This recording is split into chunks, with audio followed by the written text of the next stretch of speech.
सिख धर्म को लेकर कई मिथक प्रचलित हैं। कभी कहा जाता है कि ये मुस्लिमों से लड़ने के लिए बना, तो कभी इसे हिंदू धर्म का ही एक हिस्सा बताया जाता है। लेकिन क्या आप जानते हैं कि सिख धर्म की नींव क्यों और कैसे पड़ी? 15वीं सदी में एक हिंदू परिवार में जन्मे गुरु नानक देव जी ने सिख धर्म की स्थापना की, क्योंकि वे हिंदू धर्म में फैले जातिवाद और रूढ़ियों के खिलाफ थे।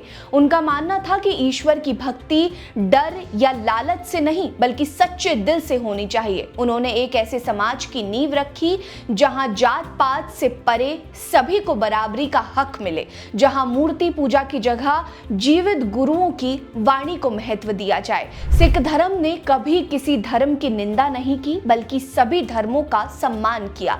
लेकिन जब अंग्रेजों ने भारत पर कब्जा किया, तो उनकी कुटिल फूट डालो और राज करो की नीति ने सिखों और हिंदुओं के बीच ऐसी खाई पैदा की जिसका दर्द आज भी महसूस होता है। नमस्कार, मेरा नाम है रीटा। आज के वीडियो में मैं आपको बताऊंगी कि कैसे अंग्रेजों ने सिखों और हिंदुओं के बीच अलगाव पैदा किया। दरअसल 1600 में ईस्ट इंडिया कंपनी की स्थापना हुई थी। कंपनी की भारत की पहली यात्रा 1601 में सर जेम्स लैंकेस्टर के नेतृत्व में हुई थी और 1603 में वापस लौटी थी। लेकिन इंग्लैंड के राजा जेम्स I ने 1608 में अपने राजदूत विलियम हॉकिंस को जहांगीर के दरबार में व्यापार की इजाजत लेने के लिए भेजा था।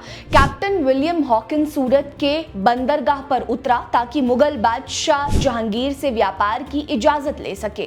उसके बाद करीब 100 सालों तक अंग्रेजों ने सिर्फ व्यापार किया। लेकिन 1757 में प्लासी के युद्ध में बंगाल के नवाब सिराजुद्दौला को हराने के बाद उनकी हुकूमत भारत में मजबूत हो गई। उस समय भारत छोटी छोटी रियासतों में बटा हुआ था। अंग्रेजों ने अपनी चालाकी से इन रियासतों में फूट डालनी शुरू की ताकि कोई भी एकजुट ना हो सके, और उनकी इसी नीति का सबसे बड़ा शिकार हिंदू और सिख बने। अंग्रेजों ने अपनी फूट डालो राज करो नीति को सिखों और हिंदुओं के बीच लागू किया। उन्होंने सिखों को ये कहकर भड़काना शुरू किया कि वे हिंदुओं से अलग हैं और उनकी धार्मिक पहचान अलग होनी चाहिए। अंग्रेजों ने सिखों को ताकतवर बनाने की भी कोशिश की ताकि दोनों समुदायों में तनाव पैदा हो सके। कभी सिखों के 9वें गुरु तेग बहादुर जी ने हिंदुओं की रक्षा के लिए अपने प्राण त्याग दिए थे, लेकिन अंग्रेजों ने इस बलिदान को भी अपने हित में इस्तेमाल किया। उन्होंने सिख धर्म और श्री गुरु ग्रंथ साहिब जी को हिंदू धर्म से अलग दिखाने की कोशिश की। सिखों को यह बताया गया कि उनका धर्म हिंदू धर्म से श्रेष्ठ है, जिससे हिंदुओं में असंतोष बढ़ने लगा। अंग्रेजों ने सिखों को अपनी सेना में भर्ती किया, उन्हें उच्च ओहदे, सम्मान और नौकरियां दी, जबकि हिंदुओं का बहिष्कार किया। इससे हिंदुओं को लगने लगा कि सिख अंग्रेजों के वफादार हो गए हैं। दूसरी ओर हिंदू ईस्ट इंडिया कंपनी के खिलाफ आजादी की लड़ाई लड़ रहे थे, लेकिन सिखों का सपोर्ट अंग्रेजों के लिए एक बड़ी ताकत बन रही थी।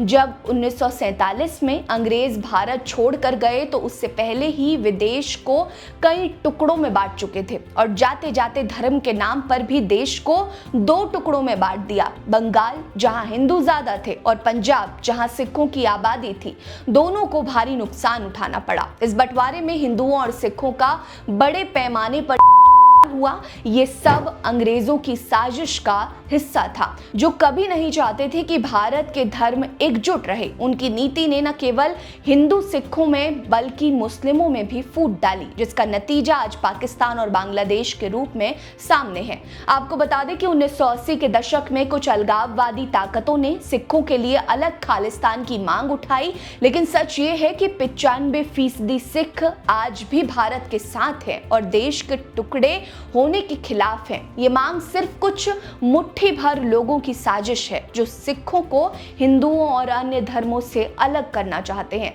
तो दोस्तों, आपको क्या लगता है कि सिख और हिंदू आज भी बटे हुए हैं, या फिर ये सिर्फ अंग्रेजों की साजिश का नतीजा था जिसे हमने पीछे छोड़ दिया है? आप अपनी राय हमें कमेंट बॉक्स में जरूर बताएं। साथ ही वीडियो को लाइक करें, चैनल को सब्सक्राइब करें। बने रहिए हमारे साथ। नमस्कार।